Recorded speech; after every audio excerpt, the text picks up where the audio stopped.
కక్ష సాధింపు, ఇంకో పక్క సినిమా ఇండస్ట్రీ మీద ఏది పెద్ద దెబ్బ పెడుతున్నారని నా ఉద్దేశంలో మరి అల్లు అర్జున్ ఆలోచన చేయాలి. ఈ సినిమాకు ఎవరు టికెట్లు రేటు పెంచుకోవడానికి ఎవరు పర్మిషన్ ఇచ్చిండ్రు? రేవంత్ రెడ్డి గారు ఇచ్చిండ్రు, బీయింగ్ ఏ హోమ్ మినిస్టర్. అంతేకాకుండా ఆయన మాట్లాడినది అసెంబ్లీలో ఏమన్నాడు? పరిస్థితి మీద తల్లి అయినటువంటి రేవంత్ చనిపోవడం, కొడుకు తేజ కిమ్స్ హాస్పిటల్లో ఇప్పటికీ చావు బతుకులో ఉన్నాడు. దాని మీద అసెంబ్లీలో సమాధానం చెప్పే పరిస్థితి అయినది, సమాధానం ఇచ్చాడు. దానికి మరి ఆల్రెడీ బెయిల్ మీద ఉన్నటువంటి అల్లు అర్జున్ ఎందుకు ప్రెస్ కాన్ఫరెన్స్ పెట్టిండని అడుగుతున్నా. నేను పెట్టవలసిన అవసరం ఏమి ఏర్పడింది? నువ్వు ఆల్రెడీ బెయిల్ మీద ఉన్న వ్యక్తి అసెంబ్లీలో మాట్లాడింది ముఖ్యంగా ఒక ఆడపడుచు చనిపోయింది, ఇంత పెద్ద అన్యాయం జరిగిపోయింది, కొడుకు హాస్పిటల్లో ఉన్న ఆవేదనతో పోలీసులు ఇచ్చిన రిపోర్ట్ ప్రకారంగా నువ్వు చేసిన ఏదైతే పర్మిషన్ లేకుండా నువ్వు రావడం ఇవన్నీ జరిగినాయి. నా ఉద్దేశంలో మరి పొలిటికల్ పార్టీస్ వాళ్ళు ఎంతసేపటికి ఇదో కక్ష అంటుడు, కక్ష సాధించే కాంగ్రెస్ పార్టీ కాదు, మాది సెక్యులర్ పార్టీ. ఇవాళ ఎవరైతే ఆర్ఎస్ఎస్ నుంచి కిషన్ రెడ్డి గారు అంటున్నారు పరిస్థితులు బాగలేవు అంటున్నాడు. మరి మణిపూర్లో ఏమవుతుందిరా బాబు? సంవత్సరం పొడుగా ఇప్పటికి 90 మంది చనిపోయిండ్రు. ఆడ లా అండ్ ఆర్డరే లేదు, ఈడ లా అండ్ ఆర్డర్ ఉన్నది. అన్ని విధాల ఫిలిం ఇండస్ట్రీకి ఎంకరేజ్ చేస్తున్నాడు రేవంత్ రెడ్డి. అంతేకాకుండా సినిమా టికెట్లు పెంచుకోవడానికి, రేటు పెంచుకోవడానికి కూడా నీకు అవకాశం ఇచ్చారు.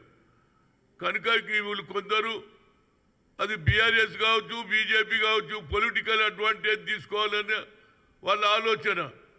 నేను అల్లు అర్జున్కు నిజంగానే నీకు ఆలోచన ఉంటే ఆ పిల్లగాడు తేజ కిమ్స్ హాస్పిటల్లో సీరియస్గా ఉన్నాడు.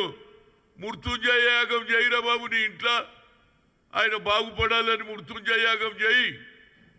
అదేవిధంగా నీకు ఆలోచన ఉంటే వాళ్ళ కుటుంబానికి ఏ విధంగా సాయం చేయాలని ఆలోచన చేయి. అంతేగాని నీకు ఎవరు అడ్వైజ్ ఇస్తున్నారో నాకు తెలియదు, కానీ అప్పుడే ఆంధ్ర నుంచి ఆఫర్స్ వస్తున్నాయి, మా దగ్గర రండి, మేము సినిమా ఇండస్ట్రీస్కు అవకాశం ఇస్తాం, అన్ని విధాల సదుపాయం అని చెప్తున్నారు. ఇది ఏమిటి డ్రామా నాకు అర్థం కాదు. తెలంగాణలో ఎవరు తెచ్చిండ్రో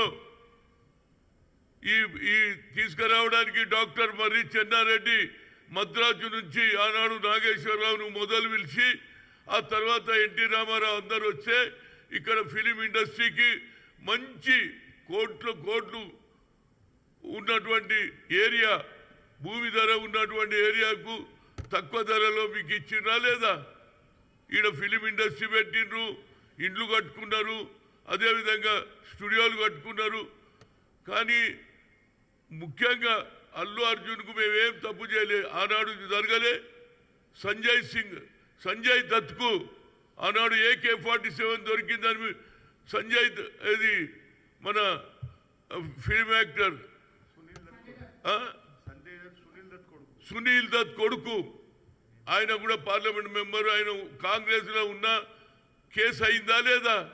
అదేవిధంగా పోలీసు ఇచ్చిన లెక్క ప్రకారంగా, లా ప్రకారంగా కేసు పెట్టారు. అందులో నీకు బెయిల్ కూడా దొరికింది. బెయిల్ దొరికినోడు ప్రెస్ కాన్ఫరెన్స్ ఎవరిచ్చింది నీకు ఈ ఐడియా?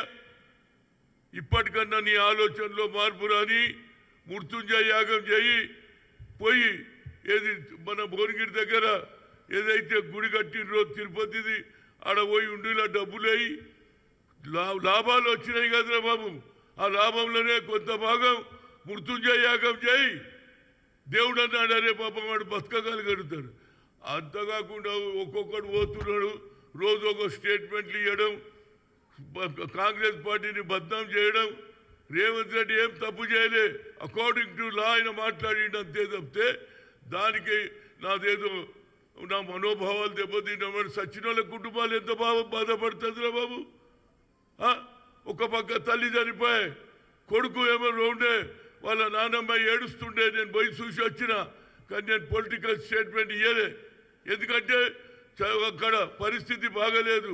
ఆ పిల్లవాడు ఏ విధంగా బాగుపడాలి, ఏ విధంగా మంచి ఆరోగ్యంగా రావాలని నేను దేవుని కోరుకొని వస్తే వీళ్ళు వచ్చి రోజు ఒక స్టేట్మెంట్, చనిపోయినప్పుడు పేలాలు వేసినట్టు, పేలాలు ఏరుకున్నట్టు వీళ్ళు రాజకీయంగా, అది బీఆర్ఎస్ కావచ్చు, బీజేపీ కావచ్చు. మీరు లా అండ్ ఆర్డర్ గురించి మాట్లాడేది.